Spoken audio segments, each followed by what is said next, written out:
Hello everyone, welcome to my channel सुप्रभात the mom bus. आज हम बात करने वाले हैं मेरे प्रेगनेंसी की जर्नी। तो पहले हम शुरू करते हैं मेरी फर्स्ट ट्राइमेस्टर कैसे रहा। फर्स्ट ट्राइमेस्टर मेरे लिए बहुत चैलेंज। अगर आप प्रेग्नेंट हो तो ये वीडियो आपके लिए, मेरे वीडियो आपको ज़रूर हेल्प करेगी। जब मेरे प्रेगनेंसी का पॉजिटिव रिजल्ट मिला, जब मैं चेक की वो किट के साथ, जब 2 लाइन आया, मुझे बहुत खुशी हुई।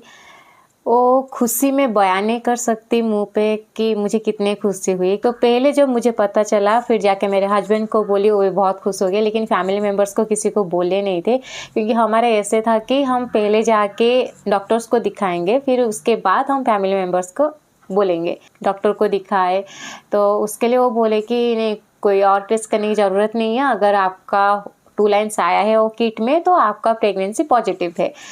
तो उसके बाद वो बोले कुछ मेडिसिन दिए, फॉलिक एसिड्स और आयरन, ऐसे कुछ मेडिसिन दिए, वो 2 मेडिसिन दिए। तो स्कैनिंग के लिए 1 मंथ के बाद स्कैनिंग के लिए आना है करके ऐसे बोले। अभी हम बात करने वाले हैं मुझे जो पता चला मेरे प्रेगनेंसी का सिम्टम्स क्या था। एक्चुअली मेरे कुछ सिम्टम्स पहले कुछ नहीं दिखाया था। जो फर्स्ट मंथ था तो उसमें कुछ भी सिम्टम्स नहीं था। बस मेरे जो पीरियड डिले हुआ था उसके लिए मुझे लगा थोड़ा टेस्ट कर लेना चाहिए, तो इसलिए हम टेस्ट किए किट लेके। तो टेस्ट करने के बाद पॉजिटिव बस पता चला, नहीं तो ऐसा कुछ भी सिम्टम्स नहीं था कि हाँ ये वोमिट या पेन, ऐसा कुछ भी फर्स्ट मंथ पे कुछ भी सिम्टम्स नहीं था। लेकिन उसके बाद मेरे लिए सबसे बड़ा चैलेंजिंग था, फर्स्ट ट्राइमेस्टर था। मेरे लिए मॉर्निंग एंड इवनिंग 2 टाइम का सिकनेस था। सच बोलूँ तो कुछ भी खाया नहीं जाता था मेरे से, कुछ भी नहीं। तो नोजिया स्टार्ट हो गया था। उसमें मुझे वो जो ओनियन गार्लिक के जो स्मेल है, मैं टॉयलेट नहीं कर पा रही थी, बिल्कुल भी नहीं। भी कुछ भी ना हो फिर भी मुझे पता नहीं कहाँ से भी कुछ तो स्मेल आ जाता था वो जो ओनियन का। जैसे मुझे ऐसे लग रहा था कि नहीं, मेरे नाक के अंदर वो स्मेल रह गया है। तो इसलिए मैं बिल्कुल भी टॉलरेट नहीं कर पा रही थी वो ओनियन और गार्लिक का स्मेल। जब भी मैं कुकिंग कर रही थी, ओनियन गार्लिक काटने के लिए मैं मास्क पहन के करती थी, लेकिन फिर भी स्मेल आता था। लेकिन खाना तो बनाना है, तो कट करना है, तो टॉलरेट करना पड़ता था और कोई रास्ता नहीं था मेरे लिए, क्योंकि कोई थे नहीं जो हेल्प करने के लिए और कुक करने के लिए। तो इसलिए मुझे कुक करना है तो करना ही है टॉलरेट का। वो मुझे बड़ा ट्रिगर कर रहा था स्मेल। इवनिंग और मॉर्निंग का सिकनेस था, और ये ओनियन गार्लिक और उसके जो स्मेल आ रहा था। और क्या हो रहा था ना, मैं खाना नहीं खाती थी, इतना भी नहीं खाती थी। और मैं, हमारे घर पे इतना स्पाइसी मसाला कुछ होता भी नहीं है खाने के लिए, लेकिन फिर भी जो भी खा रही थी, कुछ भी खा रही थी, मुझे ऐसा लग रहा था थोड़ा सा खाते मेरा पेट भरा हुआ है। जैसे इतना तक मैं बहुत ज़्यादा खा ली और मुझे बहुत ज़्यादा ऐसे वोमिटिंग आने के जैसे हो रहा था, लेकिन वोमिट हो नहीं रहा था।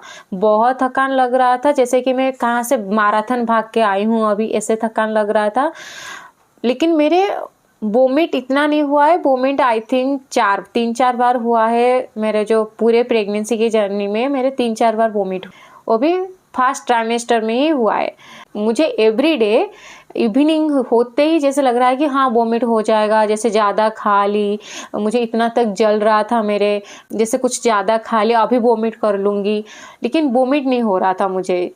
तो वो भी ज़्यादा प्रॉब्लम हो रहा था, वोमिट हो नहीं रहा है लेकिन वोमिट लग रहा है कि मेरे वोमिट हो जाएगा। तो ऐसा कुछ मेरा सिम्टम्स था। मॉर्निंग पे थकान हो रही थी, लेकिन मुझे कोई रास्ता नहीं था। मुझे कुक करना था, मेरे बेटी को छोड़ने के लिए स्कूल छोड़ना था, और मेरे हस्बैंड को भी ऑफिस के लिए टिफ़िन देना था। तो मुझे और कोई रास्ता नहीं था, मुझे करना ही था। इवनिंग का भी वही सेम सिचुएशन है, लेकिन मैं पहले से खाना बना के दोपहर को थोड़ा रख देती थी कि थोड़ा इवनिंग को मुझे रेस्ट मिल जाए। को मैं कंट्रोल करने के लिए क्या कर रही थी, मैं ऐसे ही स्पाइसी फूड और वो सब फूड मुझे पसंद ही नहीं था खाने के लिए। उसी टाइम पे स्मेल से ही मुझे वो ट्रिगर कर रहा था। खा भी नहीं रही थी मैं ब्लैंड फूड ही खा रही थी पूरा, कुछ भी नहीं था उसमें स्पाइसी मसाला, ऐसा कुछ नहीं। बस हमारे नॉर्मल जो खाना रहता वही खाती थी। बाहर का खाना भी मैं कुछ भी नहीं खाई हूँ, क्योंकि उसका भी मुझे नहीं जा रहा था, नहीं हो रहा था। तो पानी ज़्यादा पीना है उसके टाइम पे। जब भी नौजिया होता है तो पानी ज़्यादा पीना चाहिए। मैं थोड़े थोड़े करके खाना खा रही थी, क्योंकि एक साथ जाता नहीं है और नहीं खाऊंगी तो फिर मुझे ही थकान लगते थे, ऐसे ही हो रहा था। इसलिए मैं थोड़े थोड़े करके खाना खा रही थी, एक साथ खाना ना खा के। जिंजर जो है ना वो मुझे थोड़ा हेल्प किया। जिंजर वाटर, लेमन वाटर आप पी सकते हो नोजिया के टाइम पे, वो मुझे थोड़ा हेल्प किए है। मूड स्विंग, एक्चुअली मेरे मूड स्विंग हो नहीं रहा था उसी टाइम पे, मेरे मूड स्विंग नहीं हुआ है, सच बोलूँ तो मेरे मूड स्विंग नहीं हुआ है उसी टाइम पे। थकान बहुत ज़्यादा हो रहा था क्योंकि प्रेगनेंसी का तो रहता ही है, लेकिन उसके बाद मेरे घर के भी काम रहता था और ऊपर से मेरी बड़ी बेटी भी थी 5 इयर्स की, तो उसके लिए भी सारा काम भी उसका भी करना पड़ता था, तो थकान तो होता ही था। उसके बाद जो मेरे फास्ट अल्ट्रासाउंड हुआ, ऑनेस्टली मैं बहुत ज़्यादा नर्वस थी क्योंकि क्या हुआ क्या नहीं, क्या बोलेंगे doctor, everything is all right और नॉट, व्हाटएवर। तो मुझे बहुत ज़्यादा डर भी लग रहा था, समझ में नहीं आ रहा था खुश हूँ या क्या करूँ, ऐसे मतलब मिक्स फीलिंग्स था उसकी टाइम पे। दिल तेज़ धड़क रहा था, लेकिन जब मैं उसके हार्ट बीट सुनी अल्ट्रासाउंड के टाइम पे, तो मुझे इतनी खुशी हुई, क्या बोलूँ मैं आपको। मेरी सेकेंड प्रेगनेंसी थोड़ी सी डिफ़िकल्ट थी क्योंकि मेरे साथ मेरे 5 इयर्स की बेटी भी थी। उसकी एनर्जी और मेरे प्रेगनेंसी का थकान, बाप रे बहुत डिफ़िकल्ट था सच में। वीडियो अच्छी लगी तो लाइक ज़रूर करना, कमेंट करके अपना एक्सपीरियंस शेयर करना।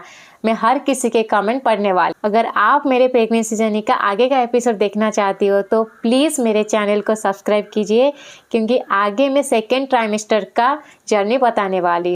Thank you so much for watching. Stay happy, stay healthy और अपना ख्याल रखो। Mama to be moms. Bye bye, see you in next video.